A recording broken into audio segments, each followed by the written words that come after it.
lang makihula, makisaya at manalo ng papremyo dito sa Family Feud. Please welcome our host, ang ating kapuso, Ding Dong Dantes!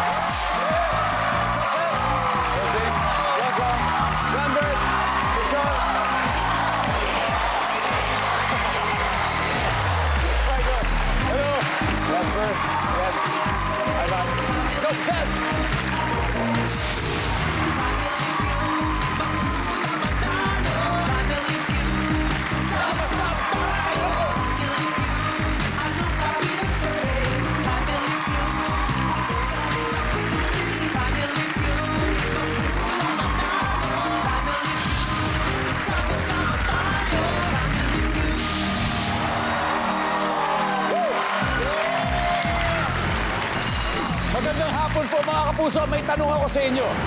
Pag masaya kayo, napapasayaw ba kayo? Sige nga, patingin nga, patingin nga. Kaya nga ba?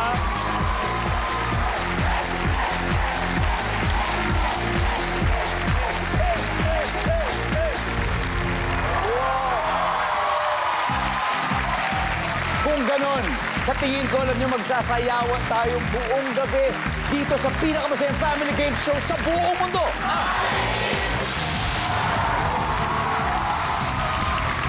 Tonight's episode is Septemberific kasi Dance Terrific po ang dalawang teams na maglalaban. Alam nyo, kapapanalo lang po nila sa World Hip Hop Dance Championship in Phoenix, Arizona, USA. Wow, we are so proud of you. Alam nyo, kung meron po Carlos Yulo sa Paris Olympics, sila naman ang merong ganito sa larangan ng hip-hop dance. Eto na, ang unang team. The gold medalist in the Mega Crew Division. 42 teams lang naman po mula sa iba't ibang bansa ang tinalo nila. Let's give it up for the three-time world champions, U-Peeps! Ang team captain nila, ang mismong skill coach nila sa U-Peeps, pati na rin sa V-Peeps, si Bene Ramos. Hi, Bene! Hello, Bene! Anong pakiramdam na world champion? Hindi mapaliwanag. Pero okay lang, saya. Okay lang. Ibang klaseng laban naman ang gagawin natin dito. Pero bago yan, Bene, sino-sino ba mga kasama natin? Ang kasama namin dito sa UPIPC, si James, ang vocalist namin. James? Si Rander, ang K-pop dancer namin. Si Sean, ang chick boy ng UPIPS. Curious ako. Halimbawa, sa ganung klaseng pagsasayaw ninyo, yung world-class na mga choreography, how long does it take to choreograph ang isang 5-minute na music? Umaabot kami ng mga 6 months. 6 months? Wow! Pagkagaling namin sa trabaho, diretso agad kami sa mga school, ganyan. Pagkatapos sa school, 6 diretso months? kami sa training. Actually, nag-i-start kami 9 hanggang umabot kami ng madaling araw. Depende kung anong oras kami matapos. Kaya naman pala, grabe pala dedikasyon sa oras. Grabe ang lupit talaga ng commitment pagdating sa training at practice. Pero ang tanong, James, nakapag-practice pa kayo dito sa Family Feud? Opo. Talaga Hindi, joke lang. Hindi, kaya mo yan, James. Good luck sa inyo. Ito, makakalaban po nila ang kanilang sister team na malupit din. The silver medalist sa adult division ng World Hip Hop Dance Championship, The Peeps!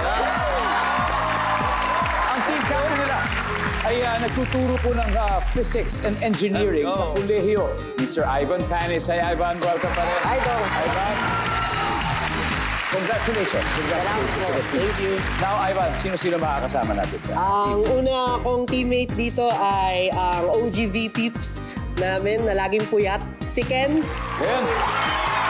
And ang second teammate ko dito sa team ay si Jasper, ang aming supplier ng kape sa team kasi lagi kami puyat eh. Maraming puyat sa Wala ka ng kape. And lastly, ang pinaka heartthrob sa amin, madaming fans, si Michael. What's up, Paco? Ito naman ang picture ninyo. Ayan. Ivan, okay. Paki-explain naman yung division na sinalihan ninyo dito. Dong, yung The Peeps ay adult division na Yes. under din ng U-Peeps. Yes. And composed siya ng 9 members lang, so small crew siya. And same competition naman yung sinalihan namin, and all of us are also included in their piece din. So, humiwalay lang kami ng isa pang division para makasali kami sa isa pa para 2 medal. So kumbaga kasama sa mega crew.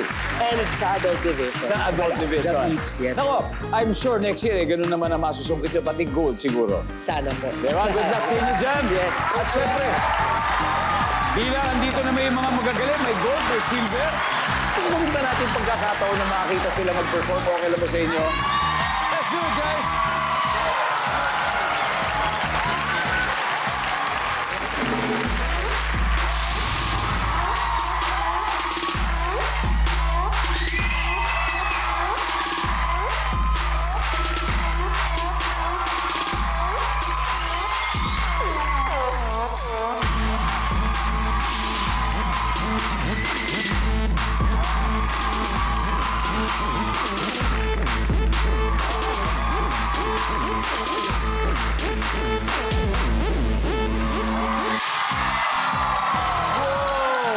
Grabe naman, palakpakan natin. Ang gagaling. Tignan natin kung magaling din sila sumagot.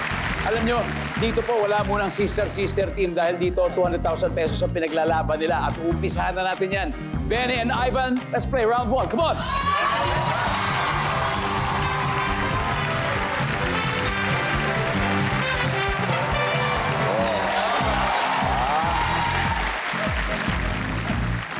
Top 6 answers on the board.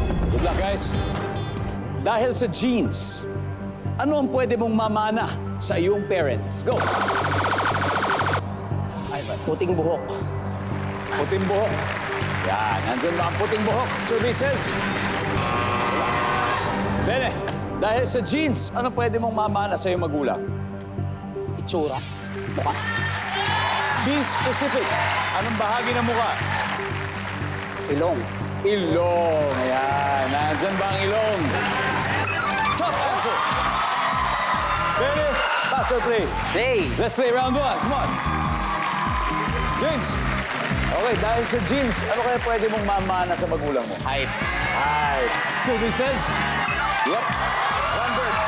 Dahil sa genes, ano pwede mong mamana sa iyong parents? Mata. Mata.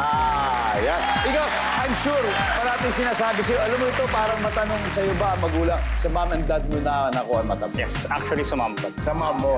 Yan. Nandyan ba ang mata? Sean, dahil sa genes, anong pwede mong mamana sa iyong parents? Ugali.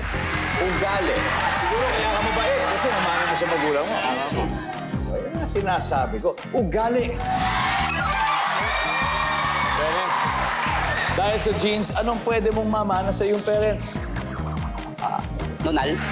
Nunal sa mukha. Nunal, no? Ang tanong, sinabi rin ba na survey yan? Let's see. Dahil sa genes, ano pa pwede mong mamana sa parents mo? Sakit. Sakit.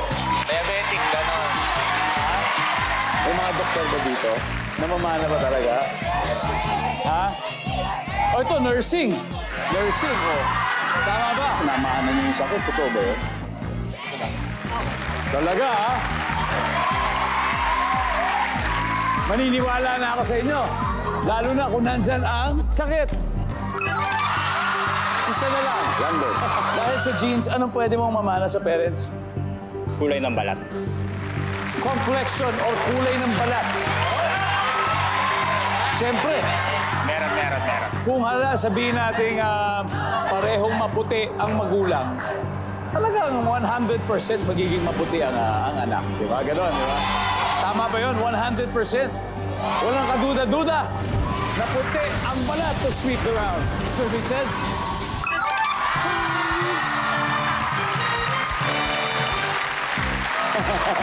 Wow! Grabe, humataw agad sa round 1 ang U-Peeps. May 87 points na sila. Habang ang Peeps, ay syempre, round 1 pa lang naman yan. Mamaya hahat sila dahil may 3 more rounds. Welcome back to Family Feud. Bago tayo bumalik sa game, gusto ko munang batiin ang mga bisita nating estudyante from Southeast Asian College, Quezon City. Sana'y Nag-enjoy kayo. Nag-enjoy kayo. Speaking of estudyante, ako naman ay naging estudyante nitong espesyal nating bisita na ngayon. All the way from Middle East, Abu Dhabi, who's been an educator for 17 years sa Middle East. Proud to have you, Brother Rex Bacara, dito sa ating programa. Thank you for watching. World-class hip-hop dance crews po naglalaro ngayon. Leading ang UPeeps with 87 points habang ang The Peeps ay wala pang puntos. Pero this time magtatapat naman sila James and Ken. Let's play round 2. Come on.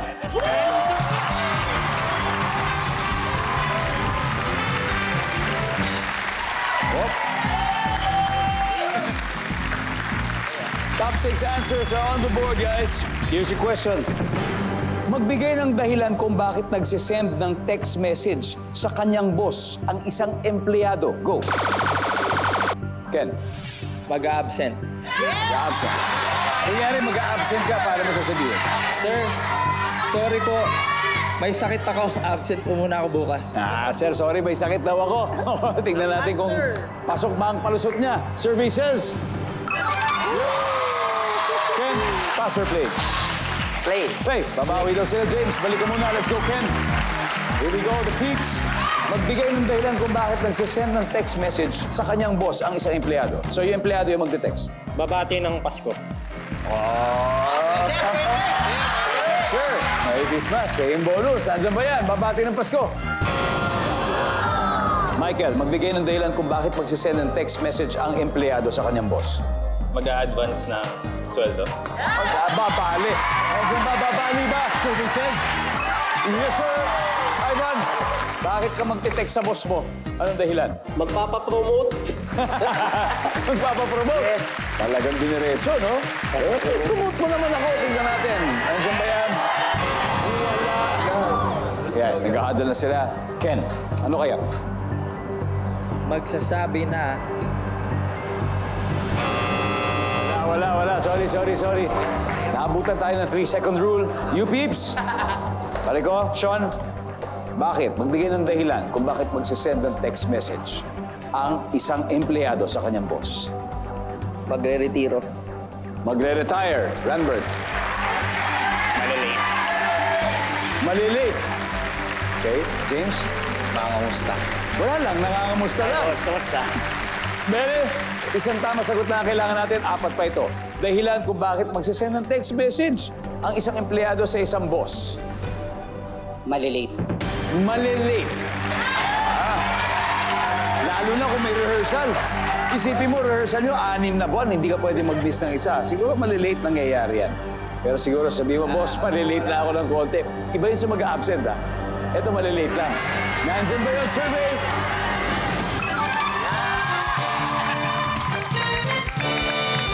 Oh, yeah. But let's see kung ano pa yung mga hindi nahulaan. Number 6, please. Number 5. Ay, lilipat na pala. Number 4. Malapit doon sa kanina palusot. Anyway, back-to-back winner ang U-Peeps. May 161 points na sila. Pero hindi nawawala ng pag-aasa ang Peeps kasi may 2 rounds pa tayo. Makakahabol pa. Nanonood pa rin kayo ng Septemberific episode po natin ng Family Feud featuring 2 world-class dance crews. Pero bago po natin ituloy ang laban, binabati muna namin dyan yung mga kababayan natin nanonood sa CAA Las Piñas City. Hello, guys! Sa mga taga-Bana, Ilocos Norte, hello, magandang araw. Pinagbakahan, Malolos, Bulacan. Sa mga taga-Tansa Cavite, thank you for watching. Tacloban City, Leyte, naku, maraming salamat.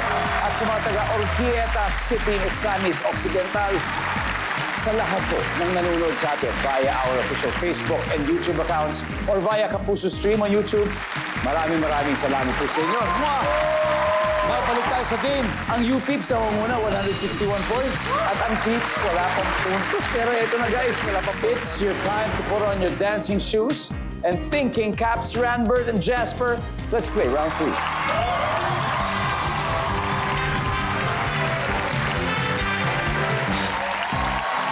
Good luck guys, double points round. Top 6 answers are on the board. Ano ang madalas pag-usapan ng mga lalaki sa barbershop? Go! Ronbert? Gupit, syempre. Gupit. Style ng gupit. Sabagay. Parang barbershop. Okay. Bro, alam mo ako, undercut ako. Ikaw, barber's cut ako. Ano mas maganda kaya sa dalawa? Nandyan ba ang gupit? Wala ang gupit. Jasper, ano kaya ang madalas pag-usapan ng mga lalaki sa barbershop? Babae. Personal experience ba ito? Hindi po. Baka nanonood yung barber mo. Baka gusto mong batiin yung barbero mo. What's up? What's up? Alright, nandyan ba ang babae? Nandyan. Pass or play, Jasper? Play po. Alright, balik muna tayo, Randy. Let's go play. Michael, baka yung mga tiga-Adamson University, senior high school, nanonood sa'yo. Baka gusto mo silang... Hello, ADC babies. There you go. Siya po ay isang choreographer ng Adamson. Pero ito na, Michael, ano ang madalas pag-usapan ng mga lalaki sa barbershop? Kung sino magugupit sa kanila. Kung sinong barbero. Lalo kung pila, ano ba dapat criteria ng isang barbero na gumugupit sa'yo? Dapat alam na niya yung hugis ng... Suki na. Yes. Suki na. Hindi na kayo mag-uusap. Alright. Survey says, wala. Ivan, ano madalas pag-usapan ng mga lalaki sa barbershop? Trabaho. Ano nangyayari sa trabaho nila? Yes. Diba na? Trabaho. Magsabi yung trabaho. Wala rin. Ken, kailangan makuha mo to. Madalas pag-usapan ng mga lalaki. Anong topic sa barbershop? Siyempre, mga kwentong barbero. Kwento. Okay, bibigyan kayo ng chance. Be specific. Ano ba yung mga kwentong barbero? Tungkol Kung sa... paano siya nagising sa araw na yon. Kung paano siya kumain. Kung paano siya pumunta sa barbershop. A day in the life ng kwentong barbero. Nandiyan ba yan? Survey says, wala. Okay, mukhang lalaki lamang neto kung makakuha ni Sean. Sean, ano ang madalas pag-usapan ng mga lalaki sa barbershop? Topic. Masarap kainin. Ano merienda dyan? Ronbert, ano madalas pag-usapan ng mga lalaki sa barbershop? Bakasyon. Bakasyon. Oh. Wow, saan ka galing last week? Pwede. Ako, pumunta kasi ako ng ano eh.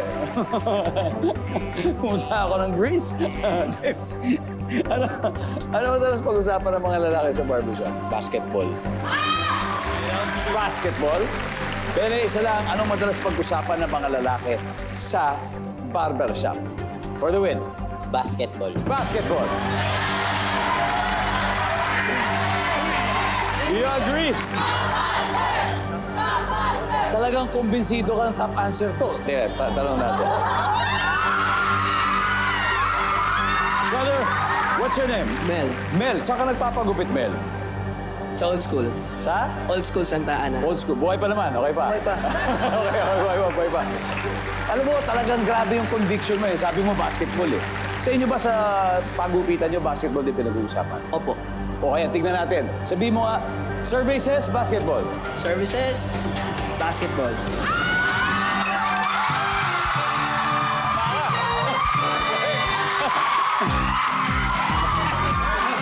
Sabi ko sa'yo eh. Tignan natin yung mga ibang sagot na hindi nakuha. Everybody, number 6, please. Sabong. Number 5. Number 4. And finally, number 3. Oh, di ba? Anyway, nagbuwis-buhay na sila sa loob ng 3 rounds at so far, ito po scores ang UPIPS 247 na. Haba ang the Pips. Wala pa, ha? Wala pa, ha? Kailangan natin umabol. Pero, may isang round pa tayong natitira, kaya po pwede pang umabol talaga yan. At mangyayari yan sa pagbabalik ng Family Feud. Welcome back to Family Feud. Septemberific po ang game natin tonight dahil sa dalawang grupong idol natin sa galawang hip-hop. Ito, nasa lead po ang UPIPS, 247 points. Habang ang the Peeps naman ay wala pang puntos. Ito, magkakalaman ako sinong gold medalist pagdating sa hulaan ng top answers. This is your last head-to-head battle. Sean and Michael, let's play the final round.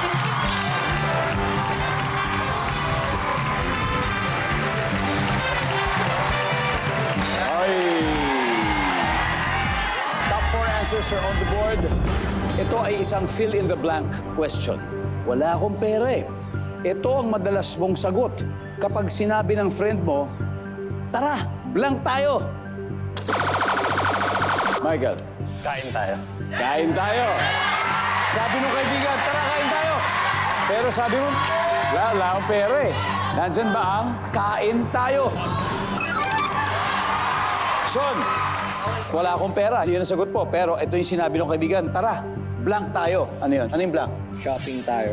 Shopping. Ano? Wala. Kala ko. Tara, paggupit tayo. Paggugupitan kita. Shopping. Nandiyan ba yung shopping? Oh, mas mataas. Michael, makakahabol kayo. Pass or play? Play po. Game na. Let's go. Let's do it. Final round. Alright, babawi.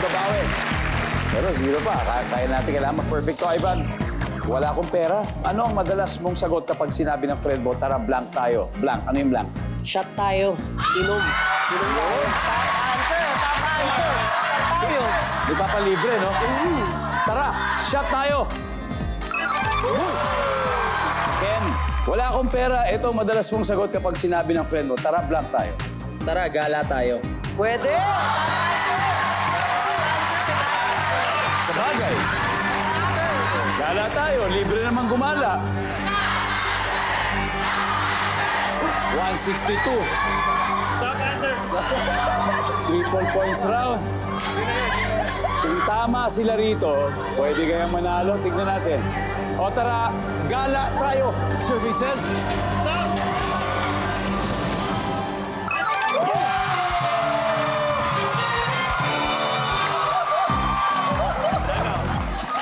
Nakahabol sila at dahil dyan ang ating final score, the Peeps 297 at syempre ang U-Peeps 247.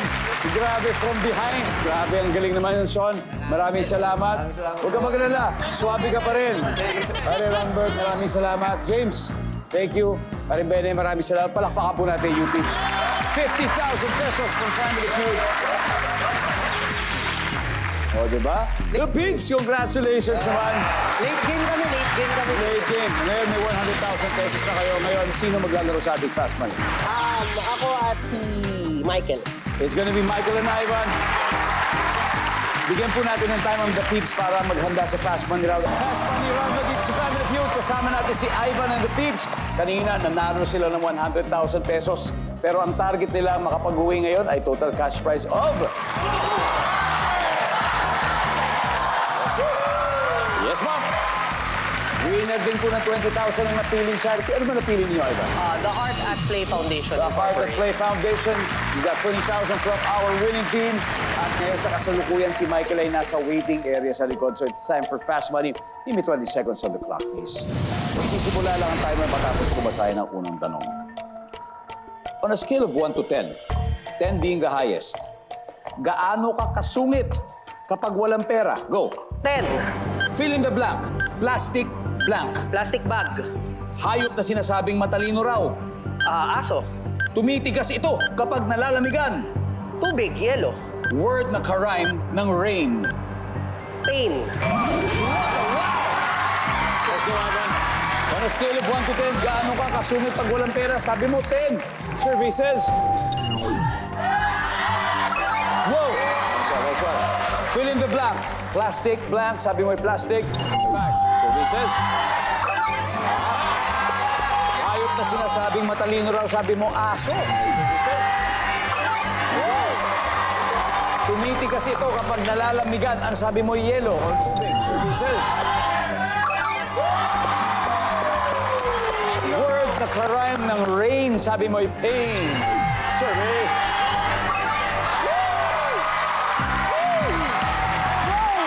One of the highest. Wow, Ivan. Balik na tayo. One of the highest sa history ng Family Feud. Let's welcome back, Michael. Michael, kumusta ka? Okay lang po. Kinakabahan. Okay lang. Actually, ako yung kinakabahan. Pero ako na lang, huwag na ikaw. Okay. Kasi ikaw yung naglalaro eh. Thank you po. Pero kasi may kailangan lang ako ibalita sa'yo. And sorry, kailangan ko talagang sabihin ito. As much as minsan usually siniskip namin ito eh. Pero 20 kasi, 20 points. Laki po. 20 points na lang yung kailangan mo.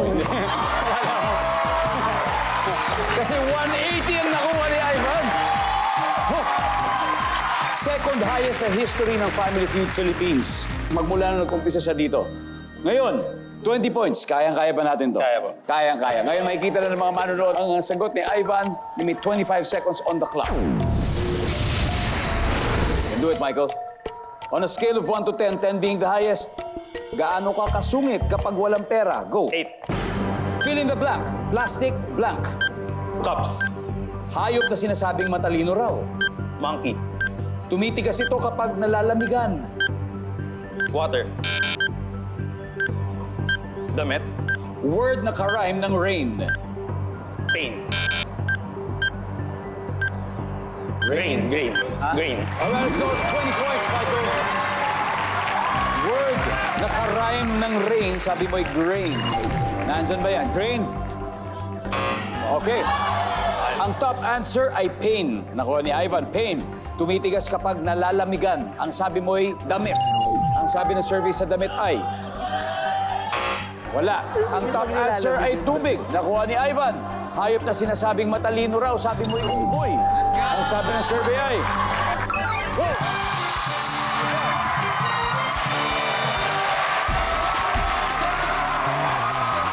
Congratulations! Ang top answer ay aso. Tapos, second, plastic cup. Actually, lahat top answer. Isa lang hindi top answer mo. Alin ako? Yung plastic. Oh, yung plastic. Congratulations sa Peeps. You have won a total of 200,000 pesos. Guys, ano masasabi niyo sa pagkapanalo niyo, Ivan? Masaya po. Kasi at least, tsaka may charity din kaming tinutulungan. So, masaya-masaya kami nakuha namin yung prize. Very good. And we are very, very happy for you and proud of you guys. Maraming salamat. At siyempre, kayo din. Kayo din. Champion forever. Yes! Isang pamilya lang naman po sila. Isang pamilya lang po sila. Kaya thank you again, you Peeps and the Peeps. Before we end, iiwan namin ang isang linyang binitawan ng Godfather of Soul na si James Brown. Ang sabi niya, dance and you will feel better. Maraming salamat po, Pilipinas. Ako si Dingdong Dantes, araw-araw na maghahatid ng set of premyo. Kaya makihula at manalo at sumayaw dito sa Family Feud.